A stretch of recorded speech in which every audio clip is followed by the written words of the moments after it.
Praise the Lord. God bless you, everybody. Apostle Kennedy Mapira here, and I just want to share with you the word of God one more time in the mighty name of Jesus Christ. I hope I find you well. I hope I find you blessed together with your families. It's the 10th day of January. Most people are finishing their fast today, and God bless you for doing that and for being in prayer. As the year began, and some people are continuing. Some people is the whole month, some people is 21 days, some people as long as they want, 40 days, 40 nights. God bless you. Do everything according to the grace that is upon you, that has been given to you, in Jesus' name. Amen and amen. God bless you. I love you so much, and I'm privileged to be able to minister to you the word of God. I'm going to read the scripture in the book of 2 Corinthians chapter 12, and we are going to read from verse 7. The Bible says that lest I should be exalted above measure through the abundance of the revelations, there was given to me a thorn in the flesh, the messenger of Satan to buffet me, lest I should be exalted above measure. For this thing I besought the Lord thrice, that it might depart from me. And he said unto me, My grace is sufficient for thee, for my strength is made perfect in weakness. Most gladly, therefore, I would rather glory in my infirmities, that the power of Christ may be resting upon me. Amen and amen. God bless the reading of his word. I believe that today is a day that I'm going to just speak about the grace of God that is sufficient for us, the grace of God that is sufficient for you. Now we hear here Paul is talking, and he talks about that lest he should be exalted above measure through the abundance of the revelations. So Paul was a man of revelations. You know, when we read the Bible, we read 2/3 of the Bible written by Paul and on different subjects. He is the man that had a lot of revelation, and he writes to the Corinthians about spiritual things. We spoke about the gifts of the Spirit, and he's the one that is telling them about the gifts of the Spirit. He tells them about all the 9 gifts of the Spirit. He tells them about, all the administration gifts. He tells them about all the doctrines. He mentions every subject that you know that we learn from the Bible. It is written by Paul. So when you read all the letters of Paul, you find out that he was a man full of revelation. So he's a man that the most of the Christianity is actually based on the revelation that was given through inspiration that came to Paul. And then he wrote all those things, and now we read them and we have built doctrines over what he has written. Now, because of these so many revelations that Paul had, whenever somebody has got something that they know better than any other person, there is a temptation that you can begin to exalt yourself above others. When you have extra information that nobody else has, there is a temptation that you begin to see yourself better than everybody else. When you have a certain gift that operates sharper than anybody else, you begin to see yourself better than others. When you have a certain, stature, in the way you look, a certain level of beauty and a certain level of being handsome, you begin to see yourself better than everybody else that is around you. When you have got a nicer suit or you've got a nicer dress than anybody else who is around, you begin to see yourself, you feel good. I mean, it's a natural response that you feel good. You feel even your step changes. You walk like you are gliding, because it's natural that when you are the one that is better in a place, it's natural that you feel better than everybody else. Now, Paul was a man of revelation. He was full of revelation. And there was a temptation that he is going to exalt himself. Remember, let me give you a perfect example so that you know what I'm talking about. In heaven, there was a man who was, inside him were all the instruments that you can think of, all the voices that you can think of, all the symphonies that you can think of. It was all in him. And he used to give the worship of heaven. He used to create the worship of heaven, the atmosphere in heaven. And his name was called Lucifer, the angel. And as he was doing those things, I think because of the beauty of the worship that he would give, the beauty of the voice that would come out of him, the beauty of the sound of instruments that would come out of him, he began to see that he was better than everybody else. So he began to say, okay, fine, I am the greatest here, or I am the mightiest here, or I am the most, powerful, I'm the most anointed here, I'm the most anointed cherub. So he began to see himself and say, okay, what can I do now? I've surpassed all these angels. Now, where can I go? And he thought to lift himself and give him a seat above God. He wanted to be God. There was that temptation, and there's always that temptation. Now, Paul is talking about an issue. He said, I had abundance of revelations. Man, when it comes to Revelation, I had abundance. When you read chapter 12 and you start from it, he talks about a man. He says, whether in the body or out of the body, I do not know, but he was found himself. He was caught up in the third heavens. So he talks about the third heavens. And at this time, I believe most of the people, they did not know about the third heaven. They did not know about there's a first heaven, the second heaven, and the third heavens. So he's talking about some things that are deep that people did not understand, people did not know. He's actually the one that is saying it for the first time. They're hearing about the third heaven for the first time. So he had revelation. And because of that revelation, there was a temptation that he can exalt himself. Now he says that now the messenger of Satan was given to me to buffet me, that I should not be exalted above measure.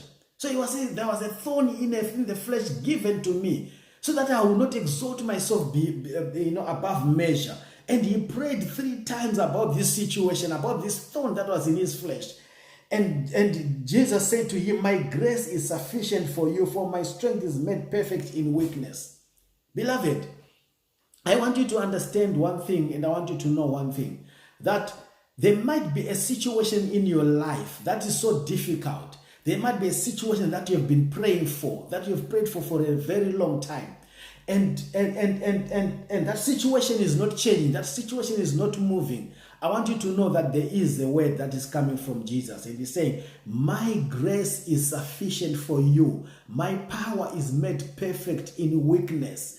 Do not take that because that thing has not moved, because that thing has not shifted, and you think God is not with you. You think the grace of God is not with you. Beloved, the grace of God is upon you. His grace is sufficient for you. His power is made perfect in weakness. Let me tell you something, even if it's not working right now, but right now Jesus is with you. He is with you right now. Remember, there was a situation that happened. Lazarus fell sick, and they sent a message to Jesus. Says, can you come and pray for him? And Jesus, when he hears this thing, he says, this sickness is not unto death, but is so that the Son of Man, the Son of God, may be glorified. This sickness is not unto death. Let me tell you something. God knows what he is doing with your situation. God knows his grace is sufficient for you. Even if the situation keeps on deteriorating and deteriorating and deteriorating, if you are praying, if you are in the Lord, if you are with God, I want you to know that his grace is sufficient for you. That situation is not unto death. God has got a plan of what he wants to do with that situation. It will change. God is going to come through for you. It is going to be okay for you. Beloved, God knows what he is doing in your life. Never become despondent. Never lose hope. Never be discouraged, but always know that God is on your side, and if he's on your side, who can be against you?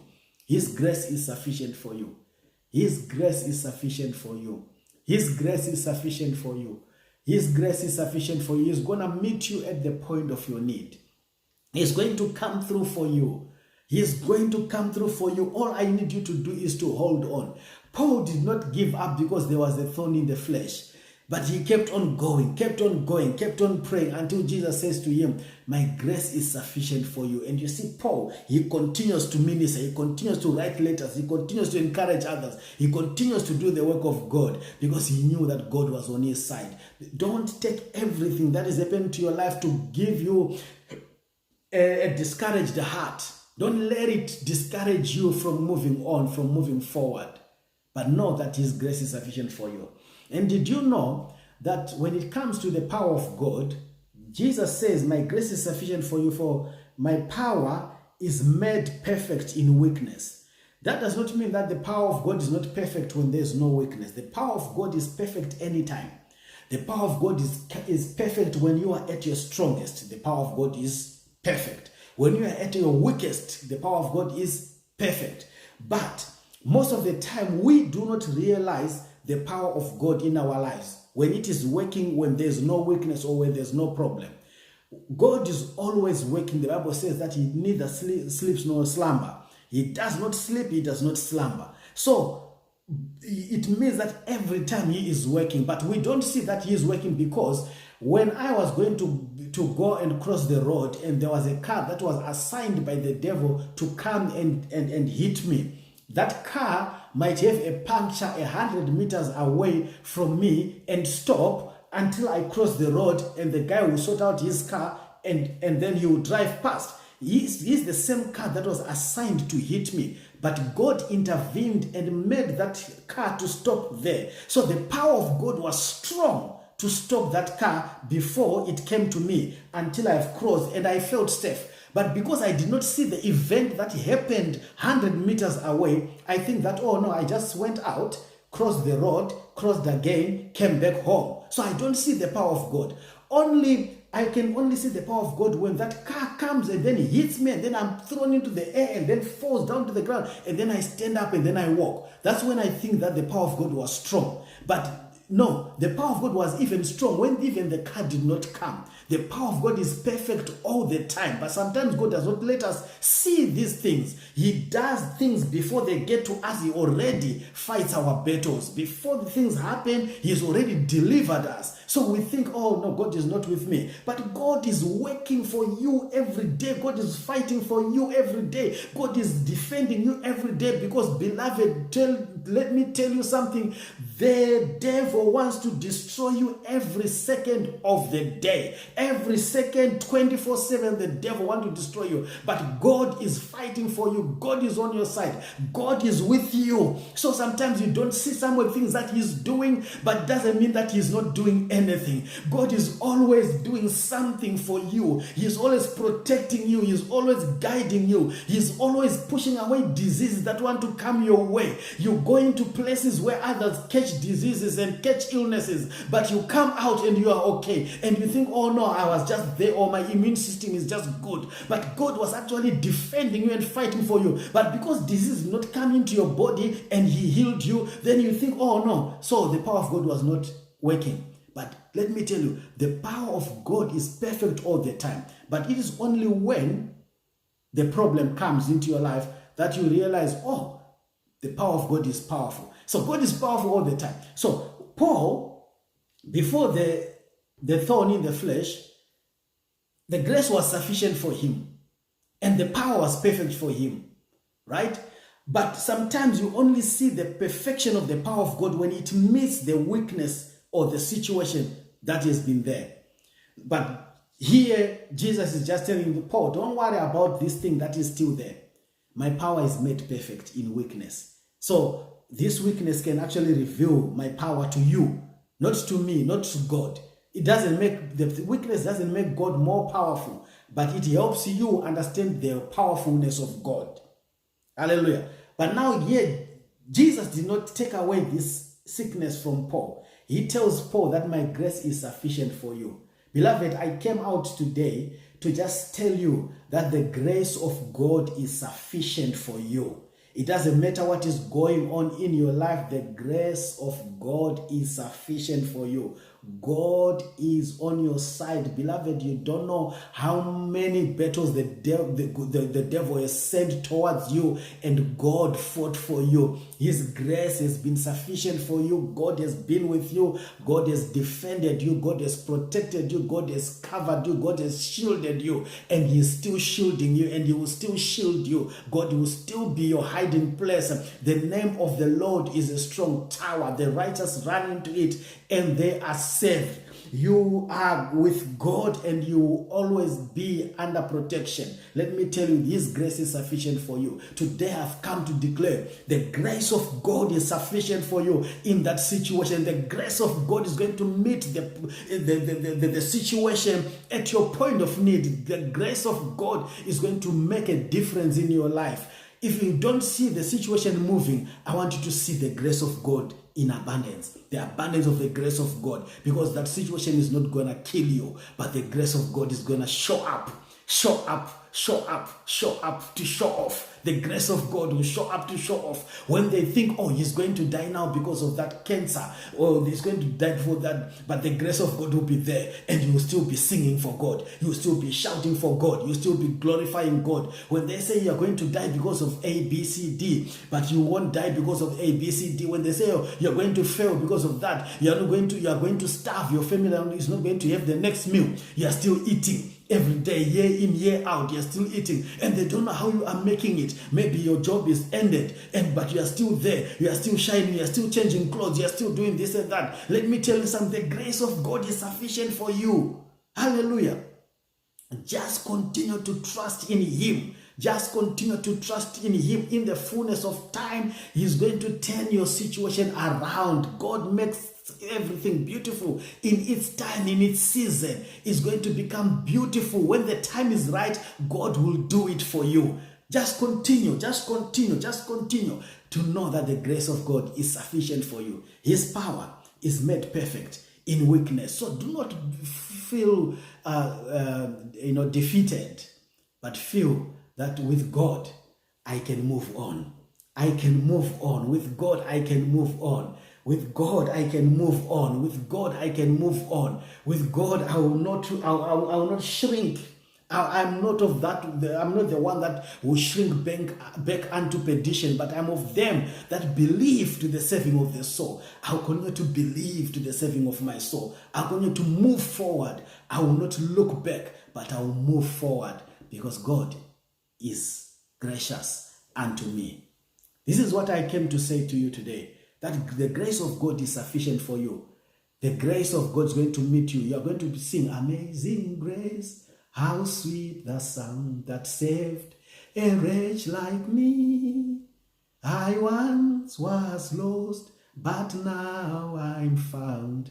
Was blind, but now I see. Your situation is going to change because of the grace of God.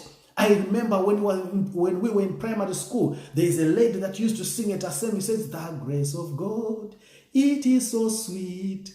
The grace of God, it is so sweet. The grace of God, it is so sweet.